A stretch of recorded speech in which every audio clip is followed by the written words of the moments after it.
Hello and welcome back to Elden Ring. This is part 35 of our initial run through the Shadow of the Erdtree DLC. Last time, we tried to get this guy to help us find the other map. Doesn't want to load in when we first get on. But this upper area with the finger ruins, we wanted his help to find that area. This place.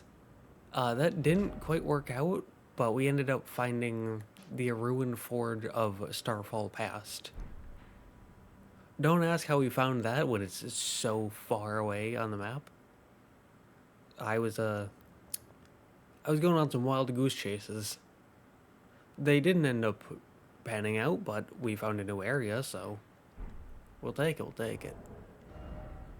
But in that last part, we found some good stuff.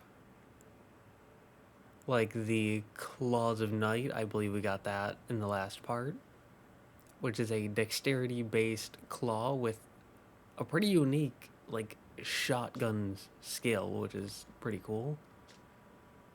We got the Fingerweaver's Cookbook 2 to craft Fingerprint Nostrum. We found the Ash of War Carrion Sovereignty, which is the giant magical greatsword that you slam down and then spin around with that Rolana uses. We also got the Greasemonger's Bill Bearing, which lets you purchase root and nut resins. We also got the Shattered Stone Talisman for raising the potency of kicking and stomping skills. We also found the Ash of War Piercing Throw for throwing blades. And then inside of the ruined forge itself, we found the Smith Script Spear, a spear, the Smithing Talisman, which enhances throwing weapon attacks, the Ancient Meteoric Ore Greatsword, a colossal sword for strength and arcane. And if you play online, and specifically if you play PvP, there's this weapon that some invaders like to use where they throw themselves forward and then there's a big electrical explosion. This is that weapon. We also got an Ancient Dragon Smithing Stone and the Smith Script. I don't know how to pronounce that second word, but it is a backhand blade. A new weapon class, at least for me. We also got the Fire Knight's Cookbook 1, which allows you to make Mesmer Fire Grease. And we got a Erdtree fragment, which is nice. And that is actually, I believe, enough. Yep. Enough to get another upgrade. So we're now at 20 upgrades. And a Erdtree Blessing cannot be empowered any farther. So we've got the maximum amount of Erdtree Blessings now, so that's nice. I wonder if the Revered Spear Dash, I wonder if that just goes to 10. Or if it goes higher than that. I don't know, but either way, I said that I would admit it, and I'm going to admit it. I crumbled, and I didn't look it up myself, but I had a friend look it up, like where to get to the other finger ruins with that guy. And oh yeah, I saw that NPC. I believe that was the last time. But anyways, yeah. So I had a friend look up how to get here, and the friend also had to look it up to find where to get there themselves, which my friend is a lot more knowledgeable on these games than me and is a lot better at figuring out where to go. Like, for example, this area, the Templetown Ruins, it took me until, I think, part 25 to find here. They figured it out. If they were to record the way I did, they would have found it out in part 11. So, yeah, they're a lot better at finding things than me. And they still had to look it up, so I think it's not unreasonable to have to look it up. But anyways, you have to go to Bonnie Village and then up to get the Oh Mother gesture, which I did find that on my own. And then you have to go to... Oh boy. Is it Shadowkeep Backgate? I am not very good with names, so... I'm not 100% sure. Yes, it's here. This is where you fight Commander Gaius. But over here, there's a message. Have mercy for the spirited away shamans. Well, here, you have to do the Oh Mother gesture.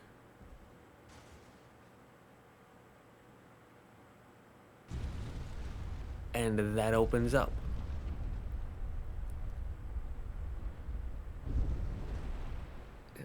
I don't know if I said it, but I remember at least thinking about it when I came in here, just going, is that it? Like, why would they have a full room just for a statue and a Erdtree fragment? It felt a little weird, but that makes sense. Again, I never would have figured that out on my own. So, it's something that either I would have missed this first run, and I typically don't look things up until about the third run. Like third to fifth run, depending. And so it's something that I would have missed the first few runs. And so I'm kind of glad I had my friend look it up.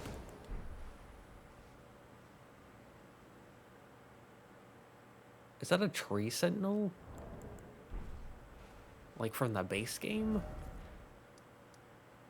Hinterland. Okay. This looks like the optional path. So that's the way I'm gonna go. Also, bear. I love bears.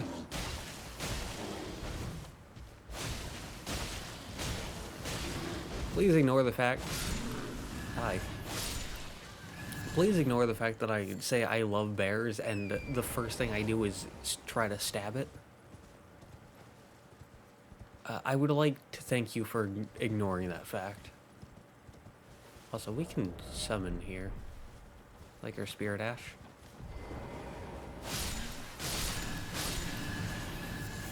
I was gonna leave all these animals alone. They ran at me. It was self-defense. I'm gonna let them damage me.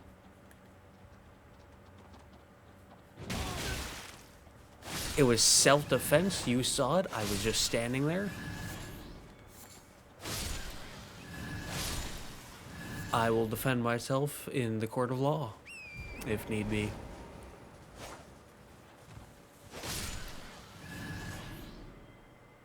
Something tells me those goats, sheep, whatever they are, something tells me they're not gonna show up in the court.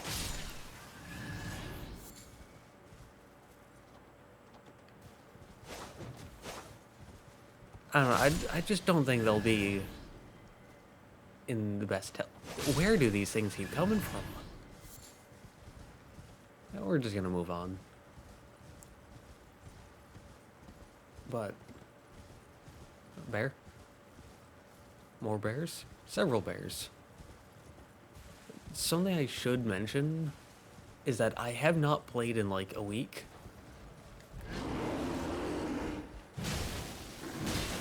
Because... bear? Because I typically do these recordings at night, because it is very quiet at night. But I kind of messed up my sleep schedule and started sleeping at night, and Terrible, I know. How could I?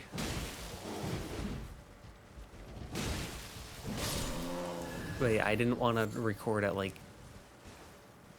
1 in the afternoon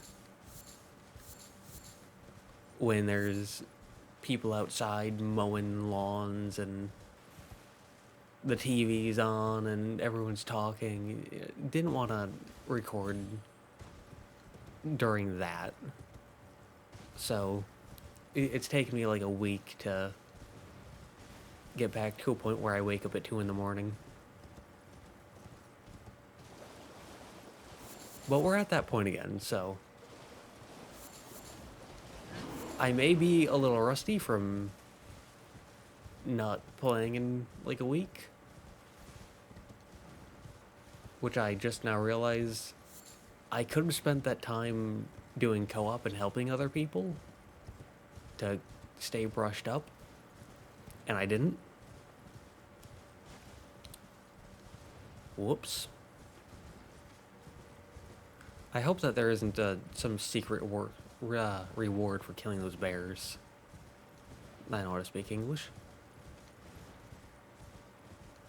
But yeah, I hope there's no reward for killing those bears, because I really did just let them live. And yeah, it didn't seem like there was anything up there.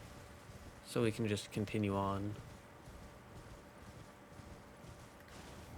Being able to summon is making me nervous. Because it's like, why would you need to summon?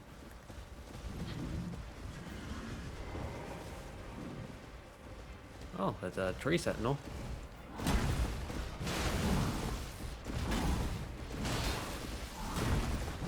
I don't think I've ever fought a tree sentinel with a great axe. So I don't know the timings.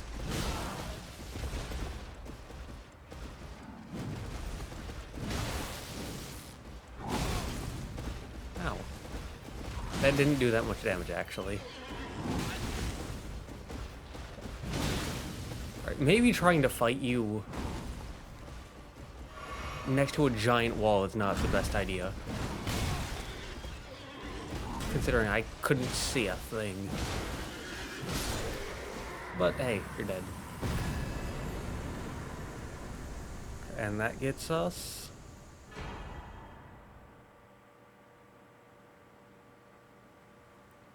I was waiting for the runes. We didn't get any runes. We got Blessing of Marika.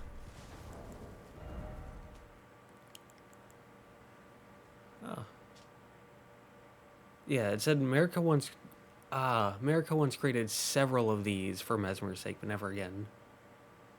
I remembered it saying that she created one of these, but never again. And I mean, but I have 3.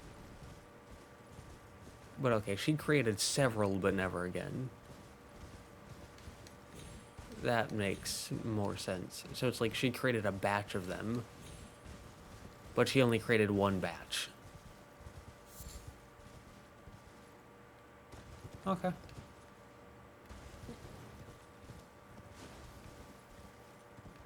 Oh, wow, we can go more up than I thought we could.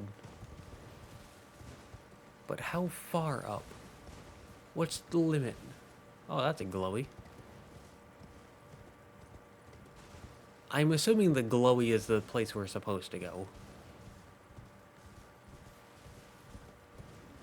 Just... oh boy. I thought that was death. Okay, so forward leads to even more progress. Right leads out onto this, like, peninsula section. So I'll go here first. Shaman Village.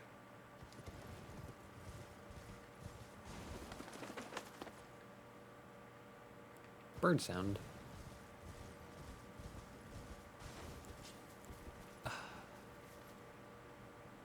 This looks like the windmill village from the base game. Minor Erdtree. Oh, 70 faith. So it's an incantation that requires 70 faith and costs 30 FP. Continuously heals allies in the area. Secret incantation of Queen Marika. Only the kindness of gold without order. Creates a small illusory Erdtree that continuously restores HP of nearby allies. Marika bathed the village of her home in gold, knowing full well that there was no one to heal. Alright, so 170 faith. Up to this point, well, I shouldn't say up to this point, in the base game, the highest faith requirement incantation was, I believe, like 50. It was like 50 to 60.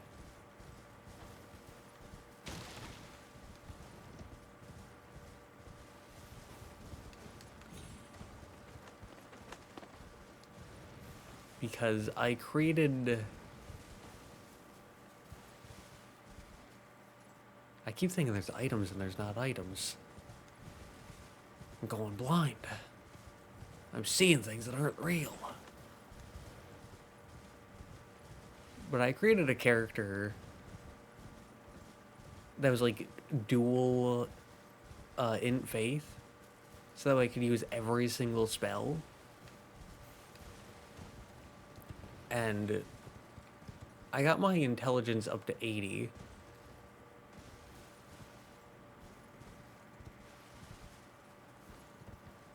This goes a lot farther than I thought it would. I thought that it would just be like a tiny turn, but no. It's a full view. Oh, and there's the thing below us. Yeah, that thing, Rabbit's Rise. And there's the Cathedral of Madness meter. Okay. But anyways, I created a dual int faith character to use every single sorcery and incantation. And I got my intelligence up to 80. I think you just need to get it to 72 to use every single sorcery. But I really like my stats to be either a 5 or a 0. And so I got it up to 80. And then my faith, I got, I believe, to 55 or 60. Golden Braid. Oh, so this is a talisman. Boosts holy damage negation by the utmost. Alright, so the other +3s are in the shape of the Dragon Crest Great Shield Talisman and are just called the +3. Whereas this is its own thing. Huh. Oh, and it even gets its own text wall thing. A braid of golden hair cut loose. Queen Marika's offering to the grandmother. Boosts holy damage negation by the utmost. What was her prayer? Her wish? Her confession? There is no one left to answer, and Marika never returned home again. Alright, so 2 things. One good, because I was wondering about these, because I got the physical, I got the magic, I got the fire. I got the bolt, I can put that into storage. I keep forgetting about that. We got the non-physical, but we never got the holy. So we got that now, meaning we have all of the +3 defense talismans, which is nice. And I didn't really acknowledge it, but yeah, Marika's home. And the reason I didn't acknowledge it is because I'm not really a lore person. I'm more of a visual design, gameplay, combat person. Not very good at the combat, but that's what I tend to put more of a focus on. Alright. You. I know that he's on a horse.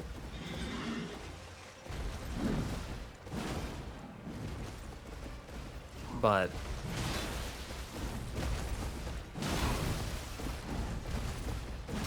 I'm not a big fan of horse combat.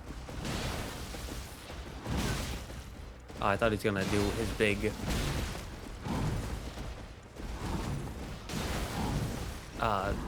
shield slam attack.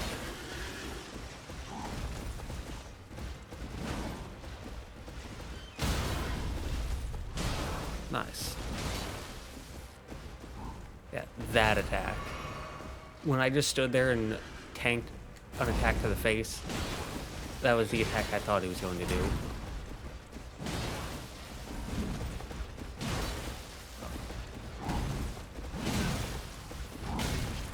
Ow.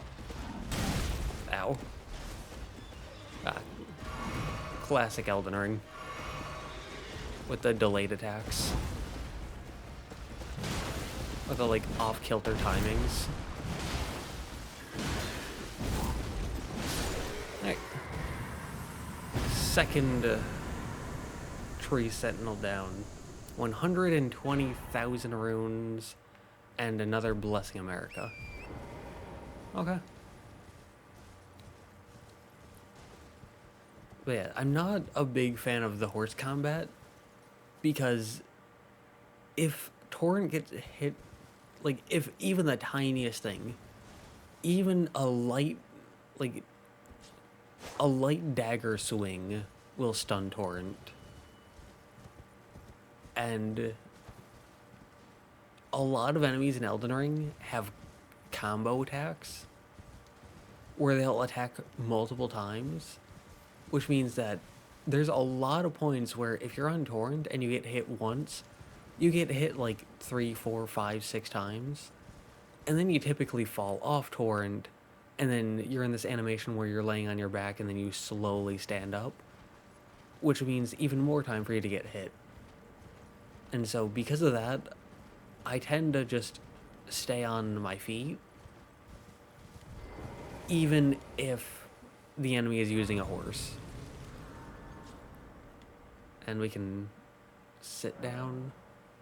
Hinterland Bridge. Once again, I keep forgetting that we can... Yeah, we got the +3, so we can throw that away. We got the +3, so we can throw that away. We got the +3, so we can throw that away.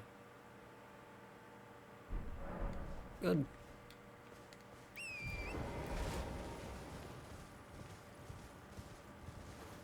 But that's something that I was hoping they would kind of address in the DLC, was Torrent having no poise. Hello? And I didn't expect a full Torrent overhaul. That's not something reasonable. But I was hoping for, like, a talisman that would give Torrent poise. Or give Torrent more health so you fell off less. Or, like...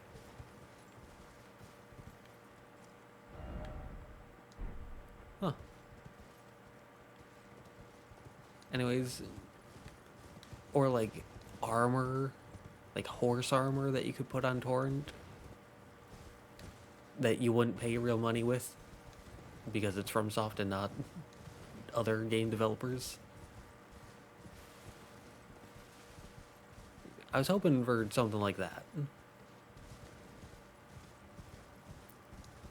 Because you already have a talisman in the base game that gives you more damage on horseback.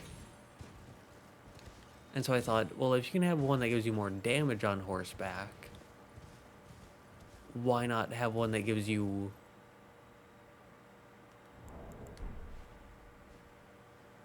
I saw the fingers and went, oh no, are we running to another finger area? Forgetting that's the entire reason I wanted to get here.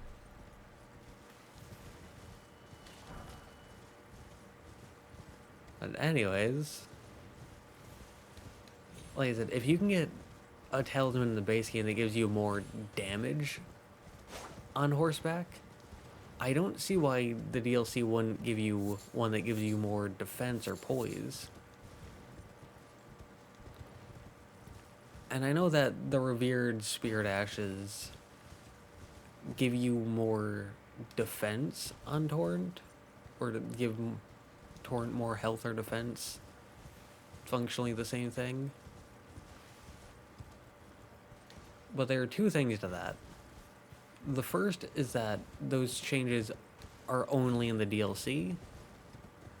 And the second is that the DLC enemies do a lot of damage. And that was to stop people from just simply over-leveling to be able to breeze through. And so it doesn't really fix the issue that I had.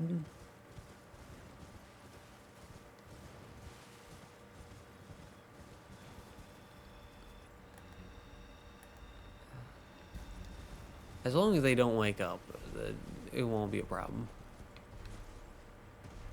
We're losing stamina though, which is not a good sign.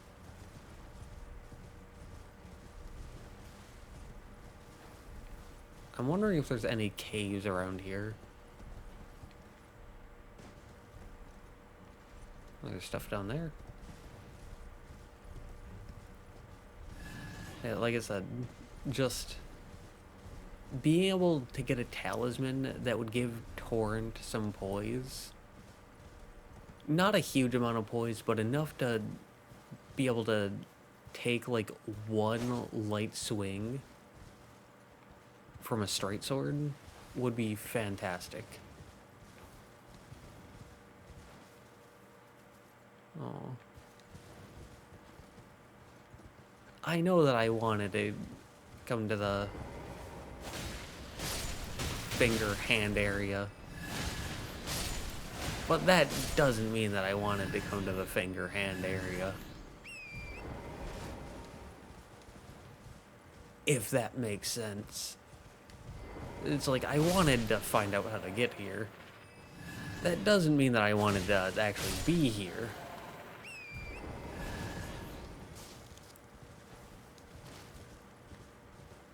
But we're here. We're gonna do it. Even if the enemies are gross. Even if the enemies remind me of spiders.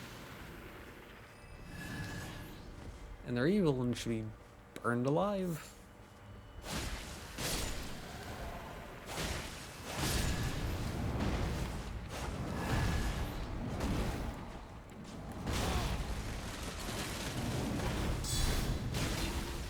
Hello.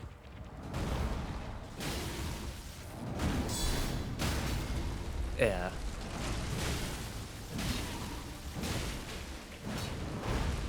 If anyone says that the big hands are tough, just remember, Great Shield guard counter. Also, if those enemies aren't aware of us, two-handed, we one-shot. If they are aware of us, we come very, very close to a one-shot. Pearlescent scale. That was a crafting item, I believe. Yep. Hello, guy. Yeah, take that attack, for example. If that little skittery attack hits you, that attack, if that hits you when you're on Torrent, good luck. You just don't get to move. But if you could take the first, like, quarter of a second of that, the first one, maybe two hits, without getting insta-stun locked, that'd be super nice. We can summon again. Oh, and there's a wavy woo there, which means the boss is about to show up.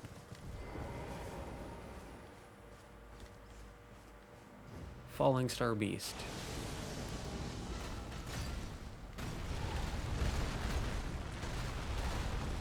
This is a somewhat reoccurring boss from the base game. There were, I think, 3 of these in the base game. 3 or 4. There was one in a cave in Caelid. There was one in Ymir that gave you a colossal weapon. That was at one point very powerful, but then got nerfed. Ow. Ow.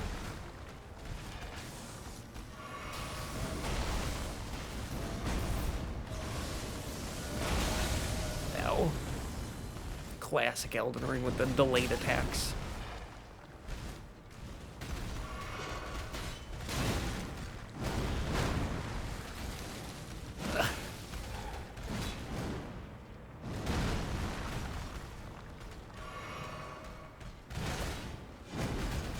Okay.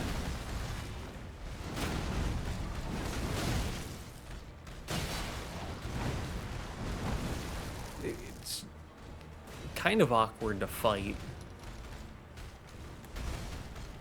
in that area. But then there was a third one in, like, the main Altus Plateau. Oh, that came out quickly.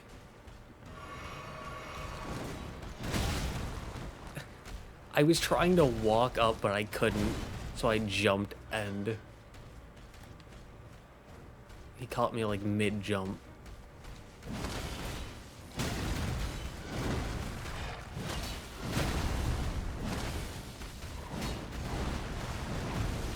Okay. Whew. Sir, where are you going? I want to fight you out here, where the ground is flat and not all sorts of warbled. I feel like that should have hit me, because I rolled a bit too early, but okay.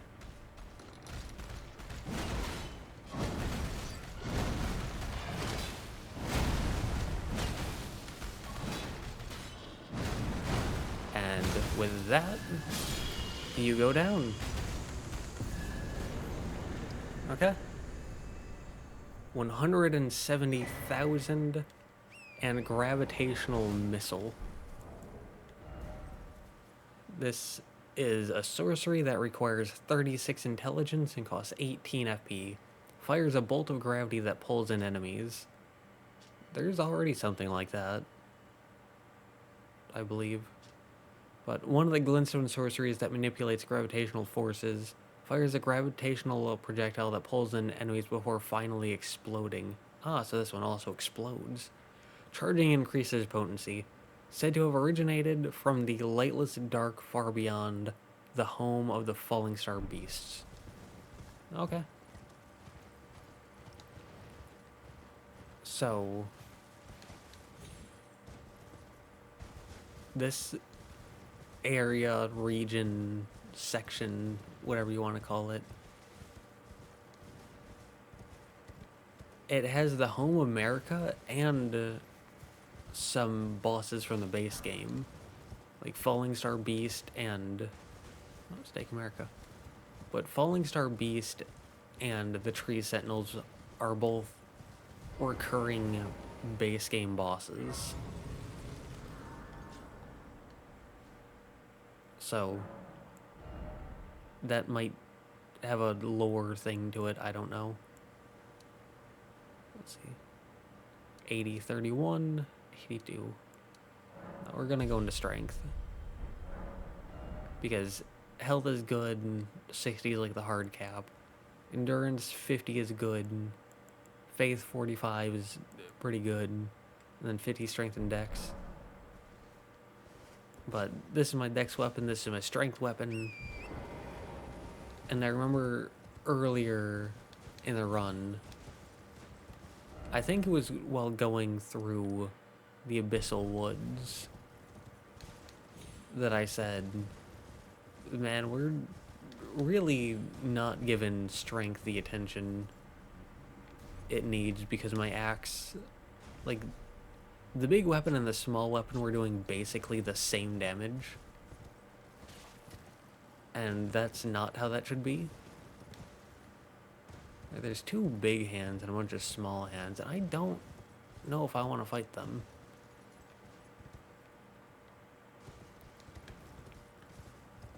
So I'm not, unless they come at me first. And I'm gonna keep looking for a cave, because this area having a...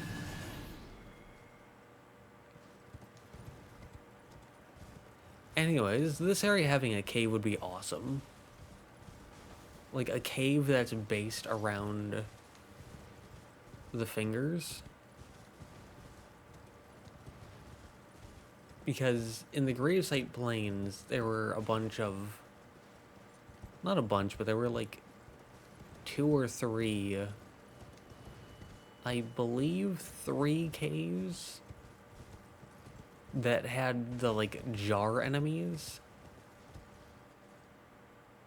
Oh, that area is foggy. Don't know if I like that. Oh, we're going into the foggy area now. Oh.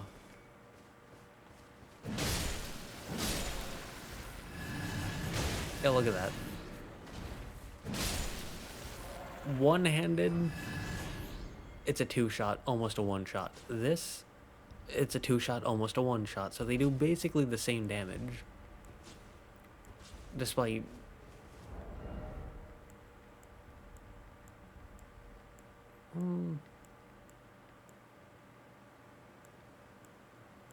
I mean, they're pretty similar in weight, but still.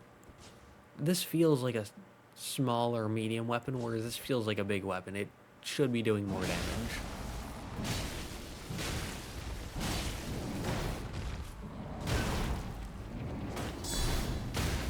Like I said, guard counters.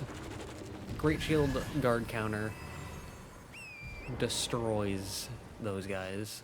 They're very weak to it. But yeah, in the Gravesite Plains, there were a handful of... Oh, there's no item in that? Tragic. But there were, like I said, I think it was 3 caves that had the, like, jar enemies. And so, having a cave here... Finger Ruins of Dheo. Okay. As I was saying, having a cave here that's more about the finger enemies would be awesome.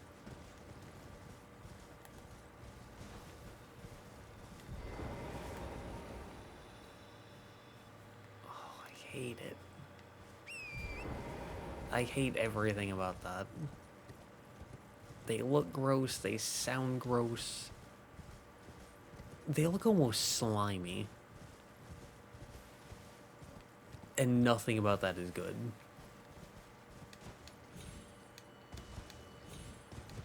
I mean, I get that they're like part snake, and snakes are cool. Oh, hi. That was so close to a 1-shot. That was so close to a 1-shot.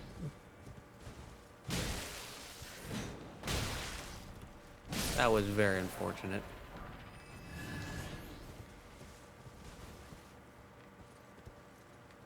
Like, how many levels into strength are we away? Like 1 or 2, probably? We're so close. Also, that feels like death, but if there was like a pathway going down here and then it wrapped around and then boom, cave, that'd be great. I would absolutely love a cave based on these enemies.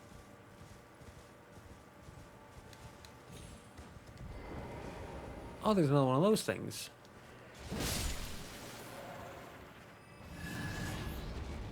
Hey.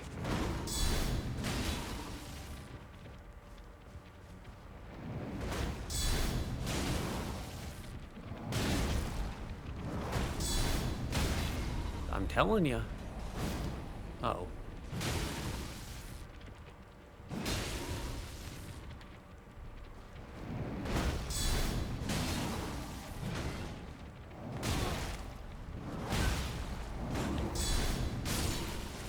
I hit the attack button. Like, right before...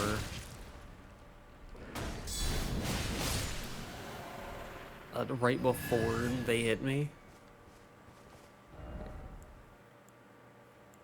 I don't remember which one of these, if any, I want. I know that I don't want that, because I don't really like either of the Dancing Lion ones.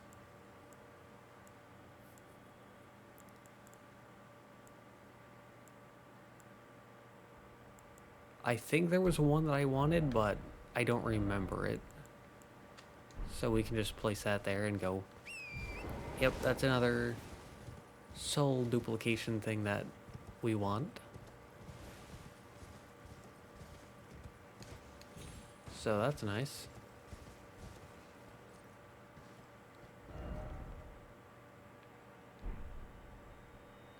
There's some worm guys down there. And there's some worm...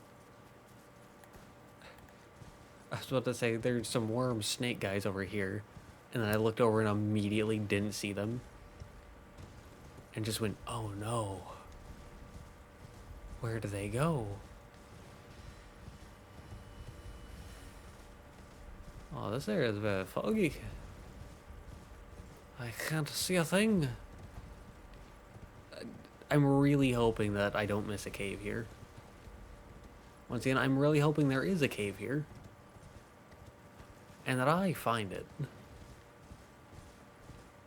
Because...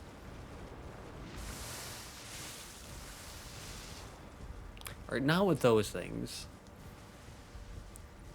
Like, the finger enemies... Yes. With the gloopy snake enemies, no. What's down there? Oh, down there's a path. I was gonna say, is that just like a death cliff? And if so, why?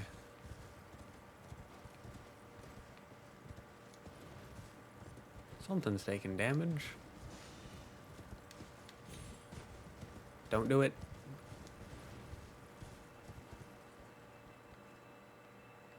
I wonder what took damage down there. Don't do it.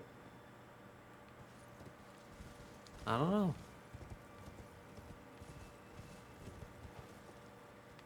But I was kind of hoping to find a site of grace.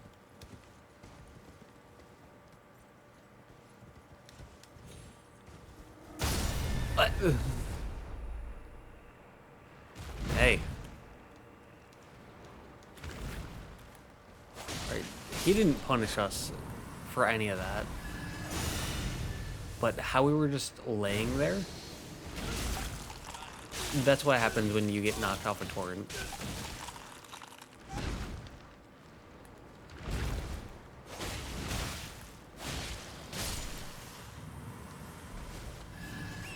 Okay, anyways.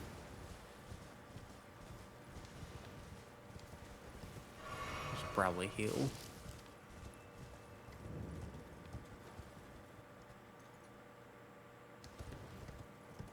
Alright, so I don't know whether it's better to go down this way or down the hole that we saw.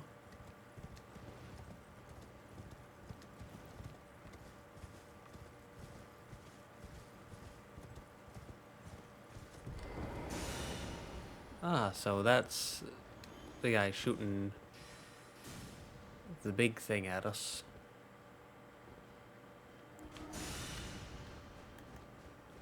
Good to see. So we probably want to take care of him. Oh, there's more than one. I wonder if this is an infinite spawner or a single spawner.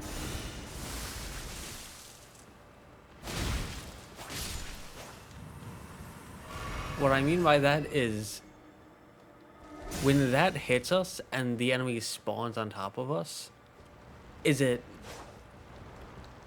the guy throwing the thing at us? I don't think so. Is it another enemy?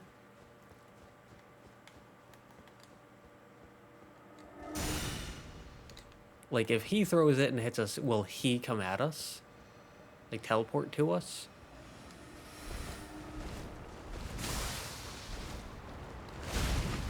Or...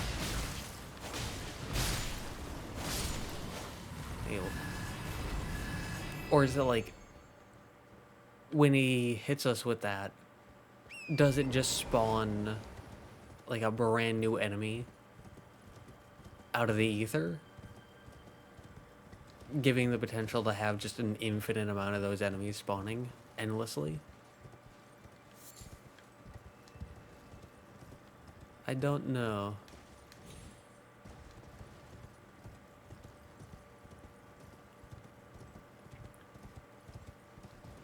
It kind of feels like the third one, but I could absolutely be wrong about that.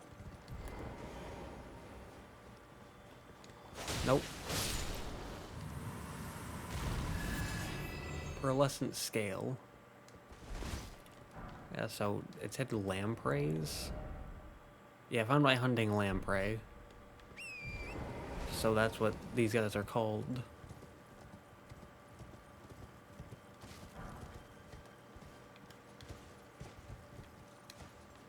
There's one hanging out by the wall over there. It's gross. But over here, sound hanging bell.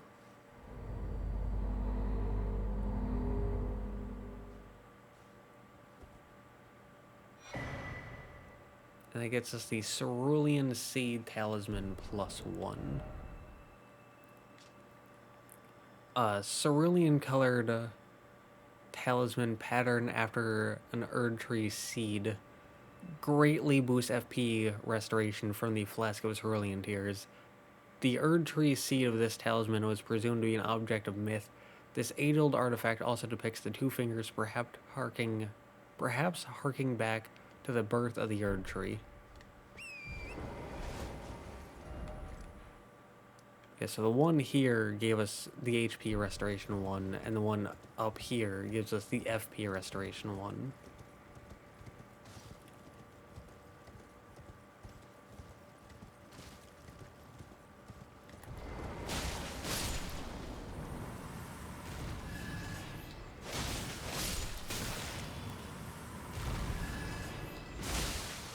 I really like that combo.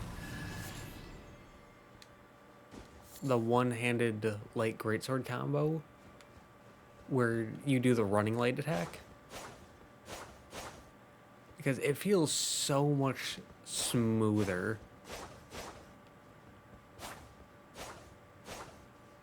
Which, that feels pretty smooth already. But the poking attack feels ever so slightly jarring.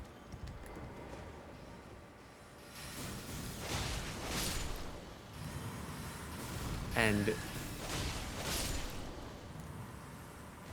this might be... I don't know if it's objectively faster, but it feels faster.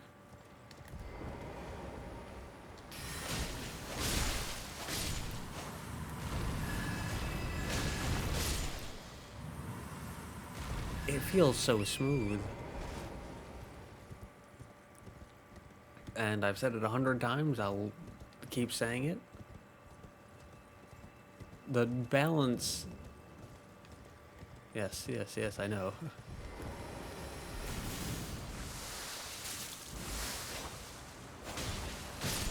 But the balancing of the DLC feels so strange.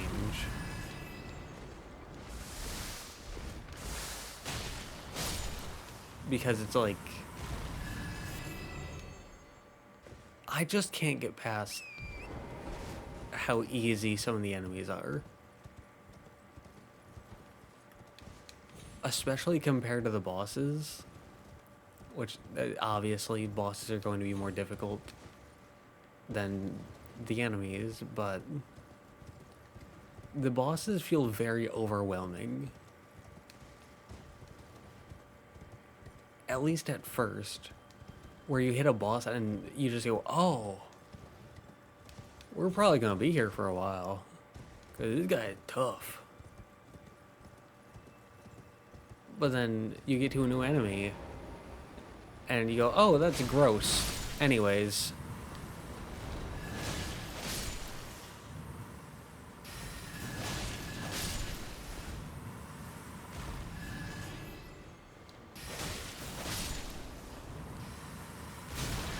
Like, there's certainly shock factor to be held in the grossness. But they're so easy. They die so quickly, they have such a low capacity to kill.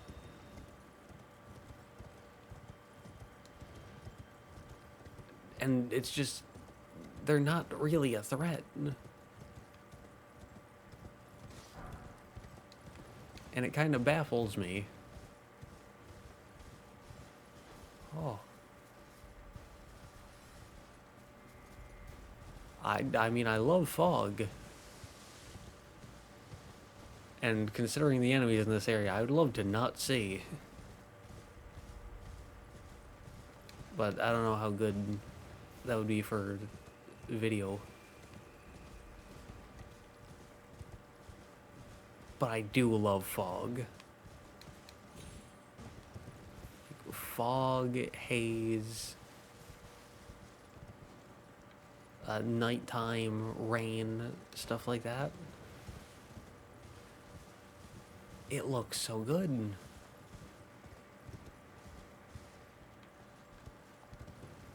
Again, don't know how good it would be for video. For you to see, but... why is Torrent glowing? Torrent worries me sometimes.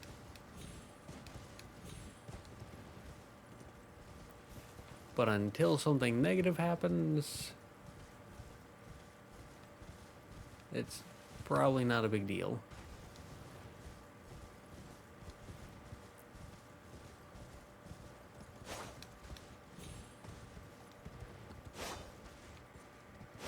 I don't see any reason to be here, though. I could absolutely be missing something, but...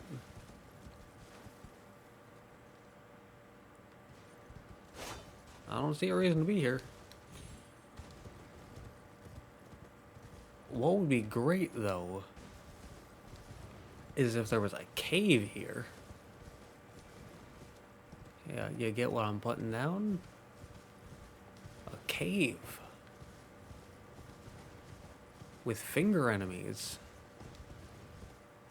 Now that'd be something.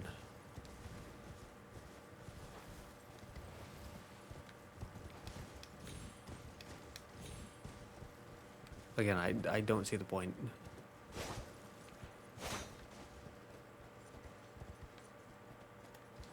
I really don't see the point of being here.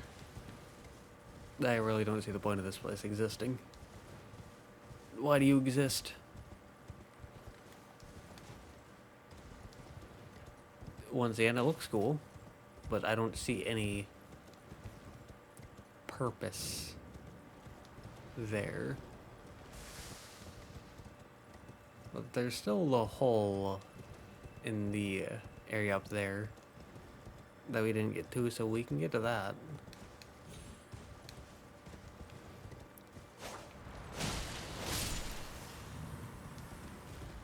I was really hoping for a cave, though. Oh, items? But just to think about it, a cave with this kind of architecture, the giant fingers splitting out, maybe have a platforming section where you have to platform across some giant fingers.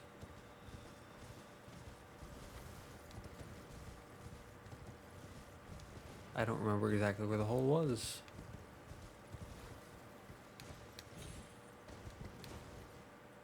I remember it was by some small finger. Ah, here it is.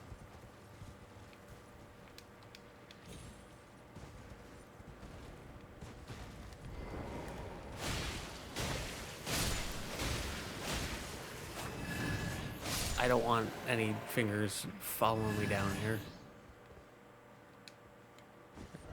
But that would be right here on the map. Directly south of that thing.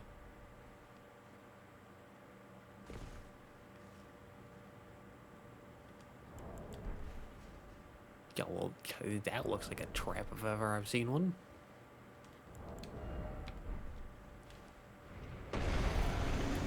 Oh!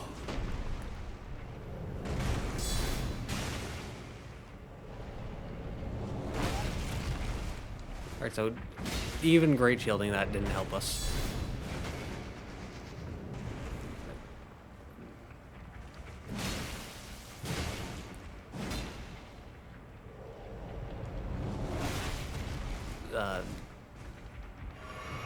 Rolled too early. Alright, so this is one of the few enemies from the base game I've never actually fought. Because I saw the giant fingers and just went, yeah, no.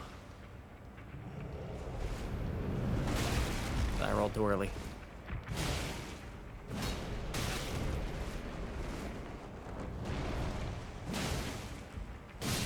Alright. They're dead. Good. Well, I was right about that. About it being a trap, giant enemy bursting out of the ground. Finger Creeper Ashes.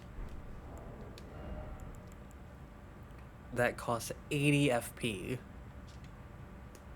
Devoted to its summoner, this young, diminutive Finger Creeper eagerly restores HP. They're so fond of their mothers at this tender age. Alright, so I can't tell if that's a small one or one of the big ones. It's definitely not a colossal one, but I don't know if it's a big one or a small one. But it says eagerly restores HP. Is that your HP? Is it their own HP? How do they restore HP? Like, who do they restore HP for? How do they restore HP? All those fun questions.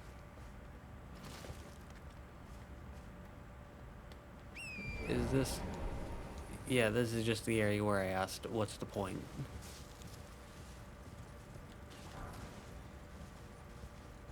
Alright, so the point was to be a drop-off section from that. Alright, so it would be better to go into the hole then. Like, drop down to go into the hole to spit yourself out here, and then to wrap around over to here. Okay.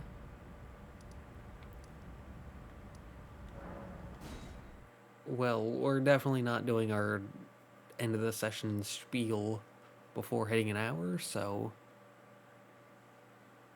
might as well go over and talk to what's his face to see what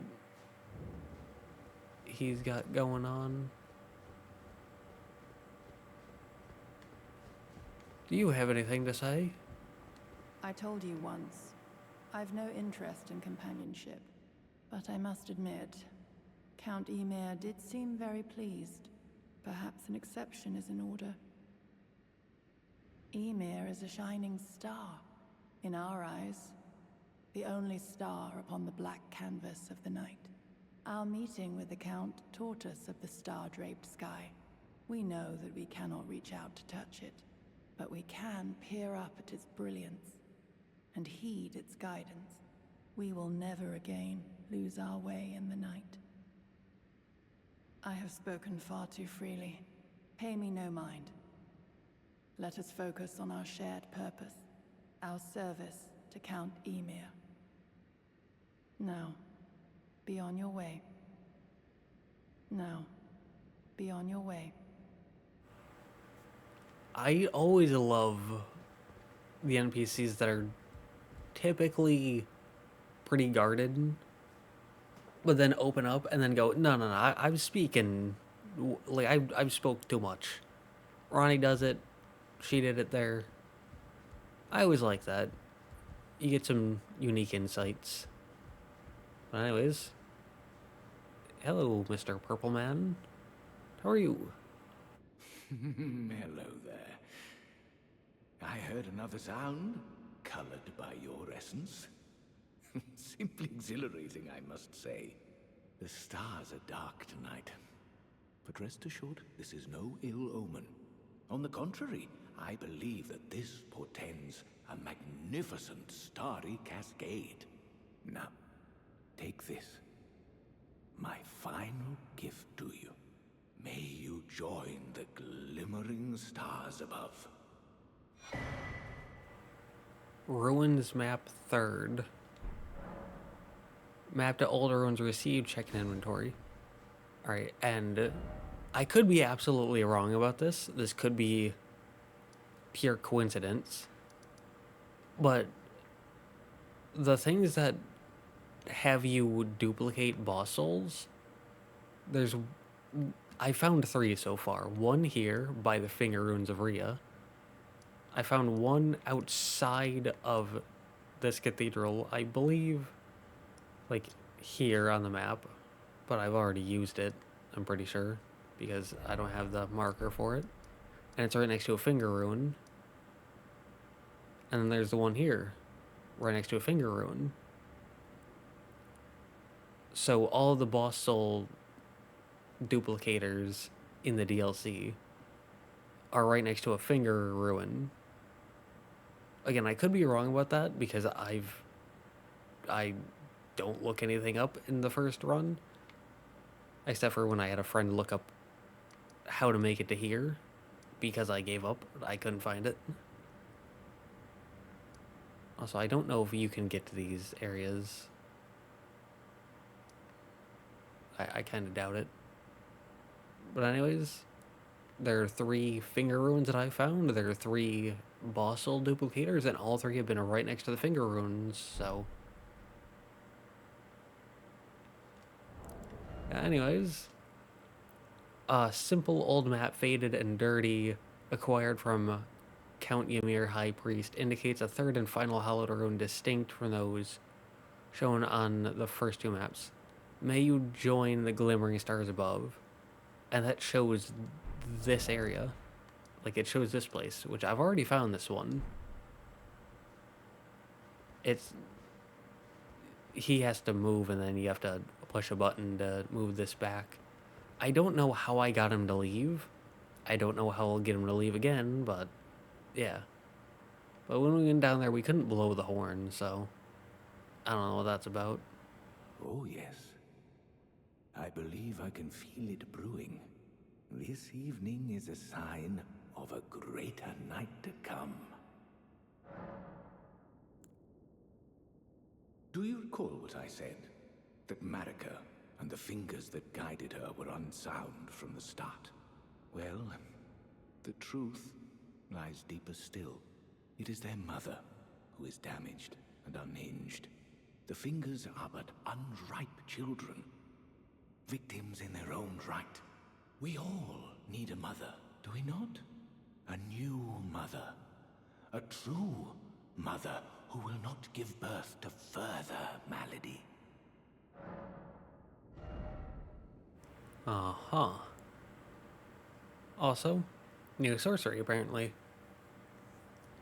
This requires 42 intelligence and costs 26 FP. Conjures a microcosm that pulses with a single wave, disappearing in a burst. A finger sorcery of Count Ymir, High Priest, one of the secret hallowed rites, conjures an image of a microcosm at a foe's feet that pulses with a single wave before disappearing in a burst. Charging enhances potency. The broken and discarded are fully willing to cling to fleeting simulacra, whatever that word is, earning them some modicum of sympathy. Alright, so this will... One, that image looks very, very nice. That looks wonderful. Two, reading the description, it sounds like it'll open up like a black hole, whatever the image is, under the opponent's feet, and then just like, boom. And then disappear. Kind of like how the Spyra incantation did. I'm gonna buy it, but I'm not gonna use it because it requires 42 intelligence and I have 9. But I do have multiple characters set up. I have, I think, 8 other characters. 7 or 8 other characters set up. And I'm going, like, they all have their own unique build. And I'm going to be going through the DLC with all those builds. So I'll be able to show off all these sorceries on the sorcery build. And all the incantations on the incantation build. Though, my dual intelligence faith character, that's the one that I've been using to help other people. And I actually tried Miriam's vanishing. May you join the glimmering stars above. And it's kind of like the sorcery version of Quickstep, where it'll put you here, and then it'll just like teleport you to here. So you'll use it, you'll shake your sorcery staff, and then it'll just go boom. But instead of a roll or like a sweep of the leg, it'll teleport you in like sorcery dust, basically. But you only go like 5 to 10 feet, basically. So, not that impressive. I can see it being useful to dodge certain attacks, but again, not anything super special. Though I didn't use it in combat, so I can't tell how effective it is in combat. Just what it does practically. Now, be on your way. Okay. I'm going to sit at this site of grace, and if he disappears, then we can keep going. If he's still there, then we can stop. And he's gone.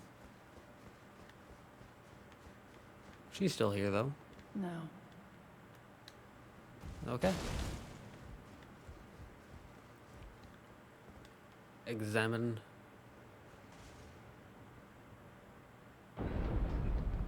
Yeah, you'll push the button, and this moves backwards.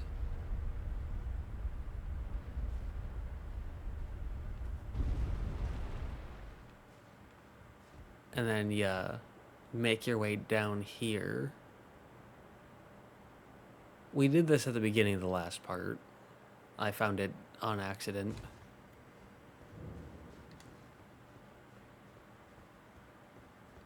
Though, first time coming down here, you'll get invaded. And that's where I got the Claws of Night, was from the invasion here. We're already an hour and 10 minutes. So, hopefully this is just like an item. And that's a summoning pool and a stake of Marika, so... This might be a boss.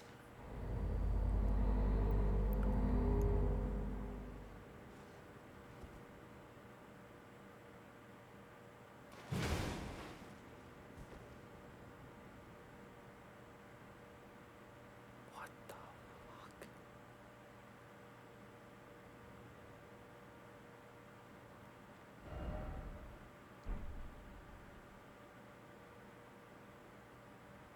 What is this? What is that?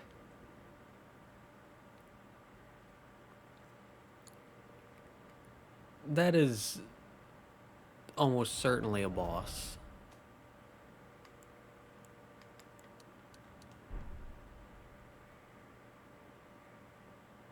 That is almost certainly a boss.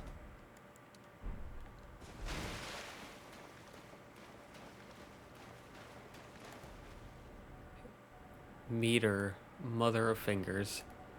Oh, it's moving.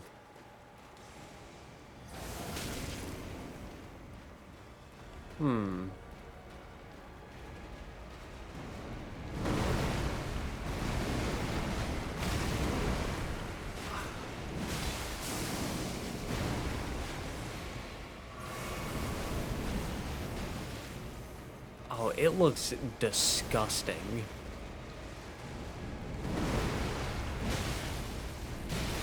That is fantastic visual design.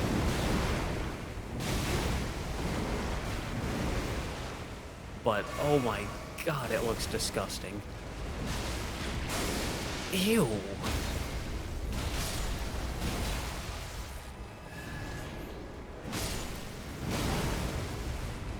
So, we stanza broke it.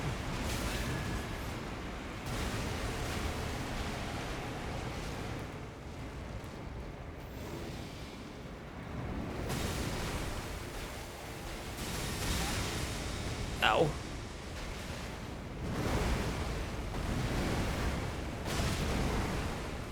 I tried to heal.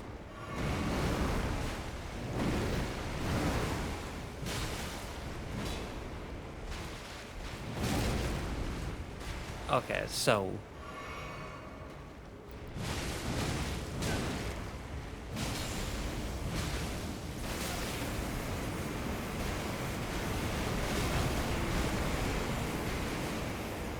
Oh, that's an attack.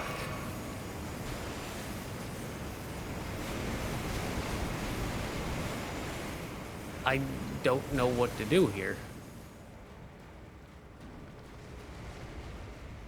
I guess just enjoy the view.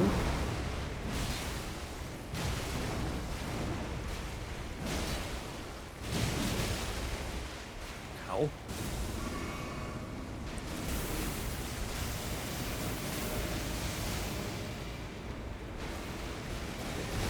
So I'm assuming that's what the sorcery is.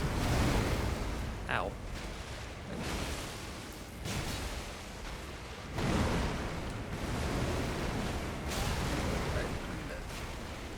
Not feeling the great axe on this fight. Because the swings of the great axe, I don't know how to dodge that.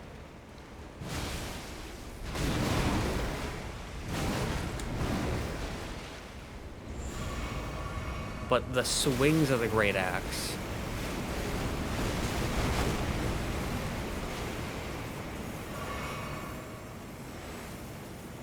kind of feel like they last ever so slightly too long. So it's like I can attack, and then even if I'm absolutely mashing the dodge button, it's like it still hits me.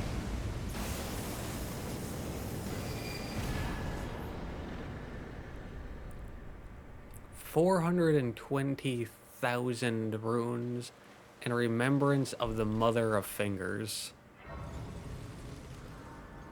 Okay, so I didn't talk a lot during that fight because I wanted to focus and pay attention.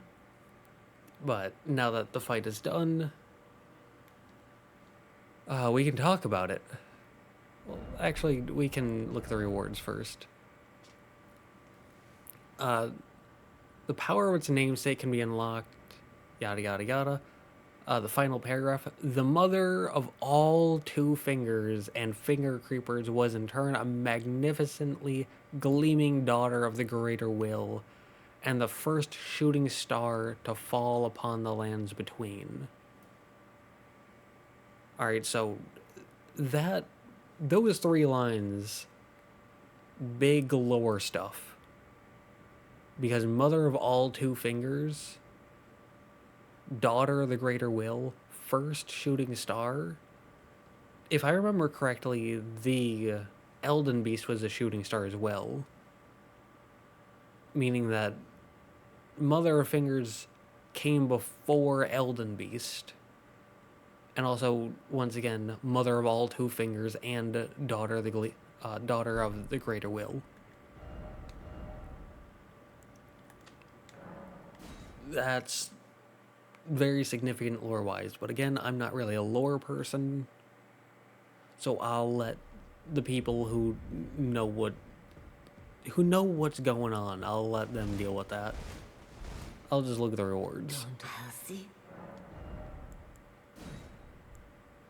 So that can get us a glintstone staff, which requires 25 intelligence and 25 faith and 7 strength, and has D scaling in intelligence and faith and E in strength. So this is a dual int faith staff. Very nice sounding for my dual int faith character.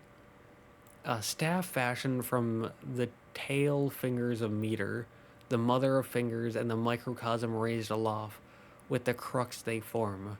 The catalyst for casting both sorceries and incantations. Ooh.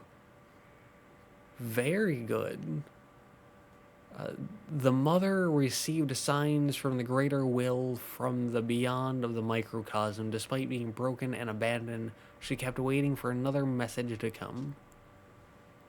Or the gazing finger, a colossal weapon, requiring 20 strength, 20 int, 14 faith, and 8 dex. Scales C with strength, D with intelligence, E with faith, does physical and magic damage, has a weight of 15, and the head of Metyr, the finger mother, wielded as a weapon without modification. From within the center of the fingerprint that wrinkles the creature's foremost protrusion, a tiny, wart-like eye gazes vacantly into the beyond, and has the unique skill of Kowtower's resentment. Skill performed as a violent bow, I'm assuming bow, using the finger's foremost protrusion. Resentment builds as it is forced to bow, making it explode with anger. Hold button down to further increase resentment. I'm gonna go with that. And did nothing from there. Okay.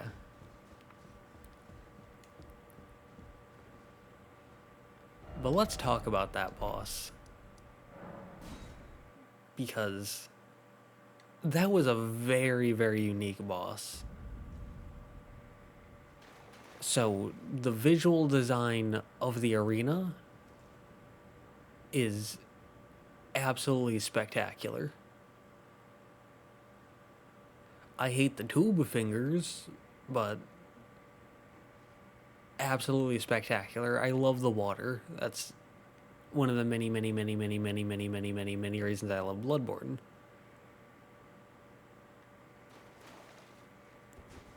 But the visual design of the boss itself was also incredible. That was an S tier visual design. just absolutely knocked it out of the park. When it comes to the fight itself, that was still a really good fight. I do have a few tiny nitpicks, like them bursting the small enemies. I'm not a fan of add-ons. I prefer fights to be one-on-ones, because add-ons is like, alright, I just have to kill this small thing, and it's more of a chore than anything interesting added to the fight. For lore reasons, cool, but for the fight, not a fan. And then the like big laser attack where they beam the laser across the entire arena, and the giant spinning attack where they go into the sky and then throw themselves down at you and do a bunch of spins. Though those two could absolutely and probably are just, it's my first time fighting them. I've only had one attempt at them, so I probably just don't know the timings yet. It's probably that. So I could definitely warm up to those, because that's how a lot of other attacks have been in the past. But besides those 3 little nitpicks, it was a really, really solid fight. I'd say that's probably a high A tier fight. I wouldn't go as far as to call it S tier,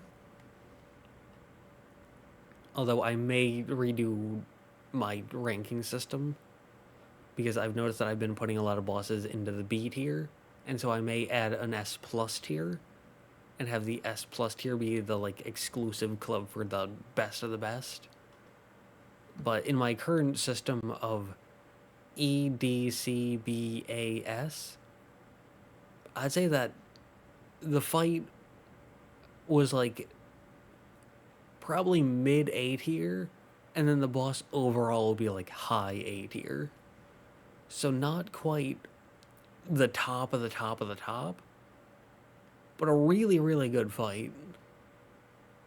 It was definitely worth all the confusion on not knowing how to get to the locations, and the finger rune locations themselves not being that good, because they're mostly just giant vacant arenas with some underwhelming enemies and then a pretty good talisman at the end. But if you take away the talisman and you're not someone who cares about the lore, these areas aren't really that good. But the boss definitely made up for it. That was an absolute fantastic boss. That was absolutely incredible. I don't see how they could have made that boss any better.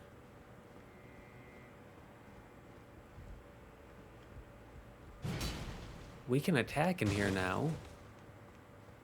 And this person is gone. And this What guy. have you done? You've wounded Count Ymir most irreparably, such that he wishes for your death, and I must attend to the Count's concerns.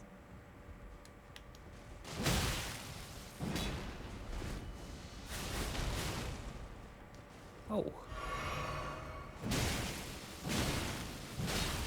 Alright. Whenever there's a fight like this that has dialogue in the beginning, I tend to just back up, play extremely defensively, and just not talk, so that way we can get the dialogue. Oh, that was a cool attack.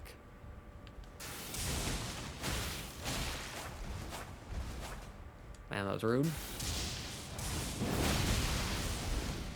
Yeah, I forget that that's L2 then R2. It's not a single L2 or L2 L2. I keep forgetting that. But okay.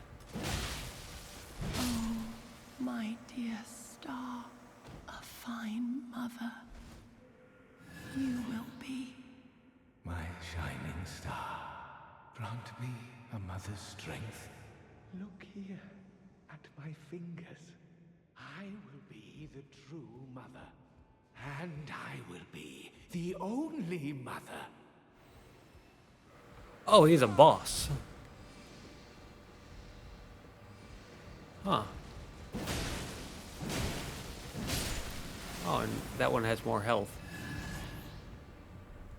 Interesting.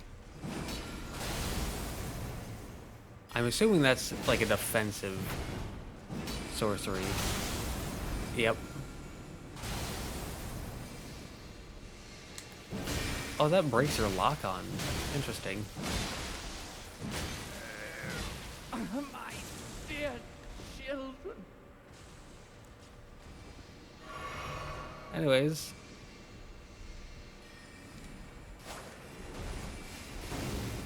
As you can see there,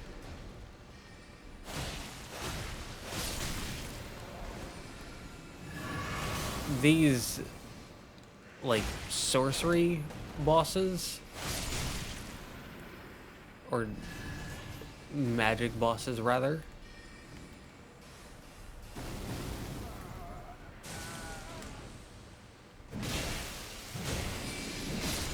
it's pretty easy to just absolutely body them. Sir, are you okay? My dear children. I don't know if he's okay. I'm gonna be honest.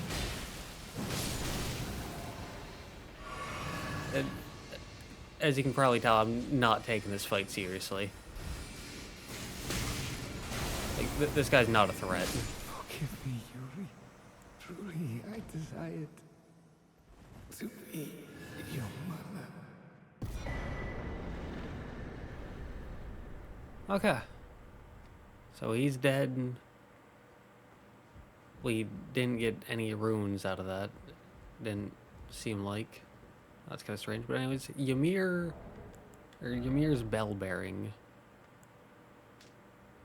which allows us to get his items. And then we got the maternal staff and the high priest set. So, maternal staff takes 21 intelligence, 21 arcane, 7 strength, scales D off intelligence and arcane, E off of strength, that boosts finger sorcery. Staff of Count Ymir, who made himself a mother of fingers, carried for want of tail fingers of his own, enhances finger sorceries. The crystal ball, though representative of a microcosm, would not receive any sign.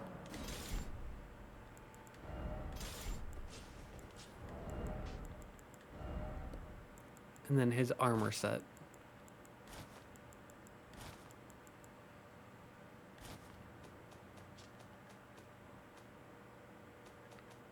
Alright, so the gloves and pants are just the thing of Count Ymir, High Priest, soft and well-tailored.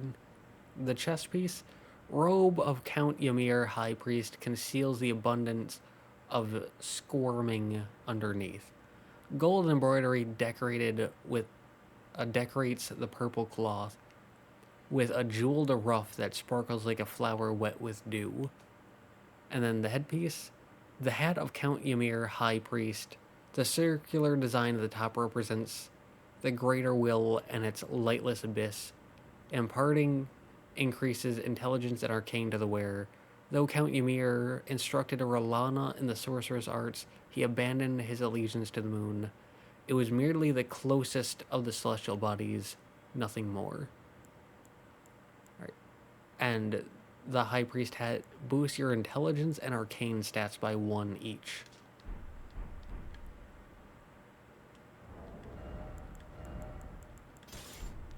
And this is what it looks like. Not the best lighting, but this is what it looks like. Although it does come with that like negative side that I keep mentioning of it's a light armor set at basically post endgame, meaning you're gonna need way better defense than this, but it just doesn't give you anything. So it's like by the time you get it, it's just not worth using. She's there. Outside of the hat, which increases finger sorceries and gives you 1 intelligence and arcane. That's not that good. So. But she's here. Count Ymir, the stars, the sky. I see them not. Ooh. Grace or occultation. The other guy, I forget his name, but the Fire Knight, Colline, I think. I gave him the Iris of Grace. So I'm going to do it here as well, and then on my next character, I'm going to use the Iris of Occultation for both of them to see what we get. So you can check out the next run to see what the Occultation gets you for both of them.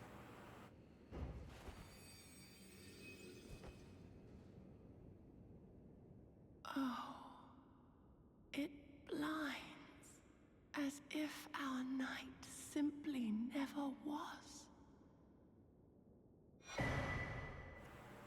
And with that, you get the Swordhand of Knight Jolan, or Jolan. Jolan? I don't know. Swordhand of person.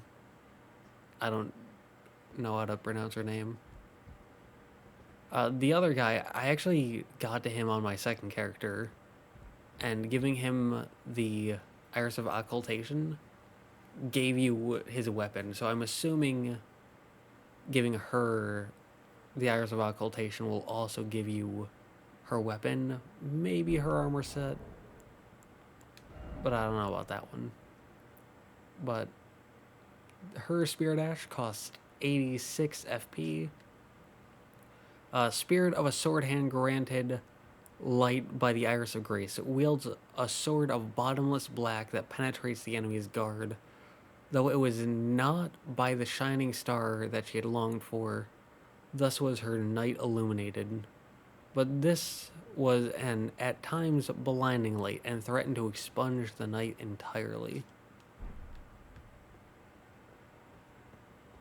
Okay. Don't think there's anything left.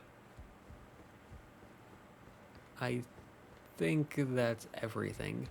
And we're back to not being able to attack. Okay. Well, I think this is a good place to end it. We started out at the Shadowkeep back gate. We made our way into the Hinterland. Made our way to the Hinterland Bridge. To the Fingerstone Hill. Down to the Finger Ruins of Dheo. We ran into 2 tree sentinels. The Shaman Village. A falling star beast. We found another soul duplicator. Again, the Finger Ruins of Dheo. And then we made it back to the Finger Ruins of Ymir, fighting a boss. And throughout this part, we found the minor Erdtree incantation, the Golden Braid Talisman, the Gravitational Missile sorcery, the Cerulean Seed Talisman +1 talisman, the Finger Creeper Ashes Spirit Ash, the Ruins Map 3rd, the Fleeting Microcosm sorcery. We got the choice between a glintstone staff and a colossal weapon from the boss we beat. And then we got Ymir's bell bearing, his maternal staff, the high priest set, and then the sword hand of knight whatever, like however you pronounce that name, I don't know, by giving her the Iris of Grace. And then you would get her weapon and possibly her armor set by giving her the Iris of Occultation. And that puts an end to their quest lines. That puts an end to the finger ruin stuff. We are now officially done with all the finger ruin stuff. Like, just, it's all done. We finished it all. Though, there's still a bit more to do in the DLC itself. Not a whole lot, but a little bit. There's still all the giant furnaces that we have to beat. And the Divine Gate front staircase for the final one, possibly two bosses. And I may be missing some stuff, but I feel like I've been as thorough as I can be without looking anything up, except for asking a friend to look up how to get to the Hinterlands. But still, this part was a lot longer than I wanted it to be. But we made some incredible progress. Like, 2 Tree Sentinel bosses, a whatchamacallit boss, the Falling Star Beast, that's it. And then there was this boss, and then there was Count Ymir. So we beat 5 bosses this part. And one of them was a remembrance boss. We also got a bunch of lore stuff with Marika and the fingers. So this part was a lot longer than I wanted it to be. I just want to see what this gets us.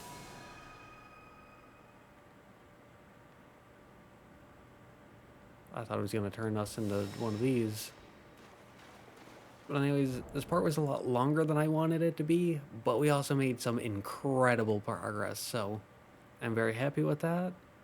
And, yeah.